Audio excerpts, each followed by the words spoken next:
The research that he has done over the years on hidden technologies of World War II is enough to fill several books, and he has, and he's got another one out on Roswell and the Reich. The connection, the Nazi connection between the story of the crash landing of a UFO at Roswell and the Third Reich. How could that be? 2 years separate the end of World War II, the formal end of the Third Reich, and the crash at Roswell. But if you go back and look at the original research, which Joseph Farrell has done, the connection is made for us. And we'll talk about that coming up next on Coast to Coast. This is Ian Punnett. Well, if you go online tonight at coasttocoastam.com, take a look at some of the cool stories that are up there, including the hot story about how dog growls contain specific information. This follows along the lines of the research that people have been doing on babies cooing. That is surprisingly more nuanced than anybody had originally thought. Dog growls may all sound the same to human ears, but they hold more specific meanings for dog listeners. Once you know what to listen for, there's also some great listeners' email about Bigfoot carvings. This goes back to a topic we had a couple of weeks ago on Coast to Coast. And the feature story online is about an ongoing sighting of UFOs over Euclid, Ohio. And you can go find out more at coasttocoastam.com. Well, and as long as we're talking about that, let's also raise awareness about the link that'll be up, the blog from last night, which is still up from coasttocoastam.com, and an edition for tonight. Thank you to the founder of the Ian Punnett is D.B. Cooper Facebook page. I had mentioned it a couple of weeks ago, but I didn't have the link for it, but we're putting it up on the webpage tonight. I believe it's conclusive proof that I am D.B. Cooper. No wonder I've been obsessed about trying to find who is D.B. Cooper. It really is just a search for the self. And I can't believe my mother let me do that. My God, I was only 11, Mom. What were you thinking? Joseph P. Farrell is a regular guest on Coast to Coast, and I always enjoy talking with him. He's a Sodak boy. Joseph, how are you tonight? Pretty good, Ian. Thanks for having me back on. Oh, you know what? I can't get enough of you, and I can't get enough of this book. It's so interesting to me. Now, we've talked before about the alternative theories about World War II history, about your research into Nazi technologies in the past. Right. And it seems like your work has been building up to this book, Roswell and the Reich. This is kind of where it all seems to come together. Yeah, and I was kind of driving toward this book way back with SS Brotherhood of the Bell. But you're right, Ian. This is the book I've been driving to, because this book really kind of brings it up to date. It brings it up to the contemporary period, and I'm planning on some special projects with Mr. Hoagland to kind of follow up on this one. So, yeah, this book ties it all together. Okay.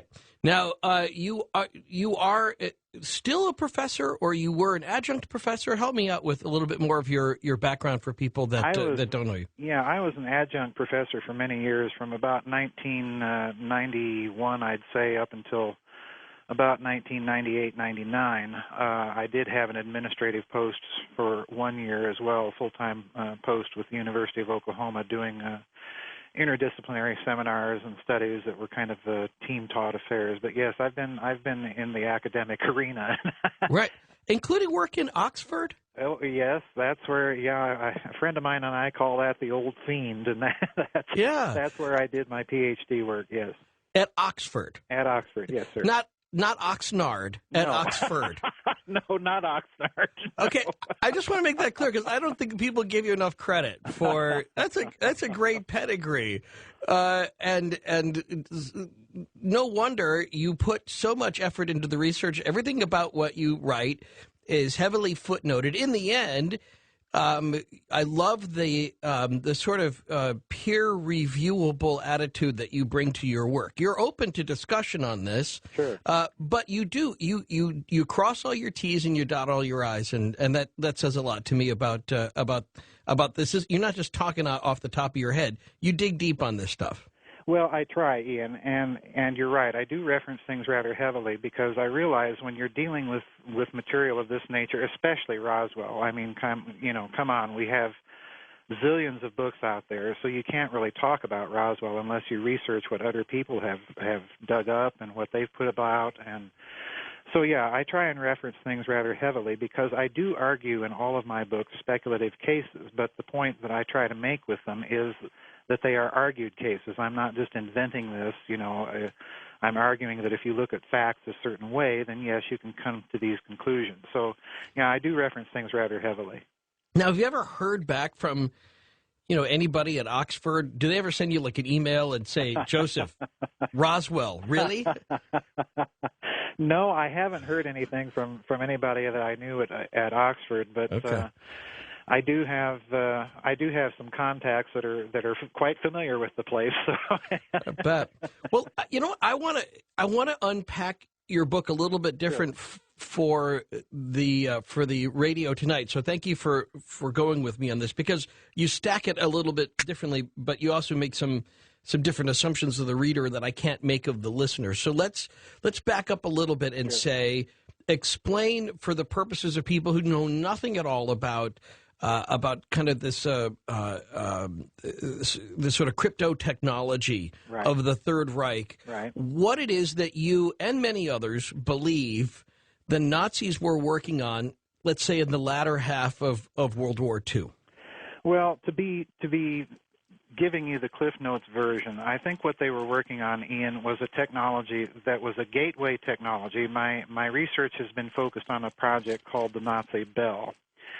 And this project was essentially a gateway technology that I believe they were designing to lead them to three things simultaneously.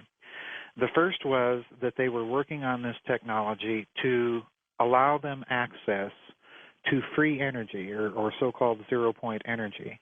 And the reason for this was they essentially wanted to free Germany from dependence on petroleum resources, which, of course, Germany did not have any of, and during the war, of course, they had to make synthetic oil and synthetic gasoline just to keep their war machine running. The second purpose that they were researching this technology for, and this, of course, is the relevance to Roswell, is that they were researching this for a true field propulsion type of technology that would be, decades in advance of anything that anybody really was working on at the time. The third thing that they were doing, Ian, was they were attempting to weaponize this technology. And let me explain the physics basis of what this technology was.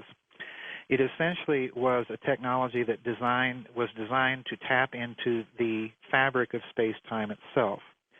So in other words, if you can engineer the fabric of space-time locally, then you do have a technology that will give you access to these three things, a free energy and a field propulsion device, but as a weapon. Of course, anytime you weaponize this stuff, potentially, you have a weapon that would make a hydrogen bomb look like a firecracker. So they were doing truly, truly exotic avant-garde research. As you said, it's sort of a three-pronged thing. If they get one, they get all three in a way. That if they can, and the belief is that there's some physical evidence that they had even constructed what might be, by some people's estimation, a kind of launching pad for some type of new craft. Talk about that. Well, there is the place where all of this technology was tested is a little town in Germany. At the time, it was known as Ludwigsdorf, but now, of course, it's part of Poland, and the Polish name is Ludwikowice. But there is a structure there that looks rather like Stonehenge. It looks like a very modern version of a henge. It's made out of concrete. It's about, I'd say 40 to 45 feet wide, about 30 feet tall. it sits in kind of a basin or a pool. There are some people that have argued, I think quite erroneously, that this was a cooling tower for an electrical power plant. But the problem, Ian, and I want to bring this point to those people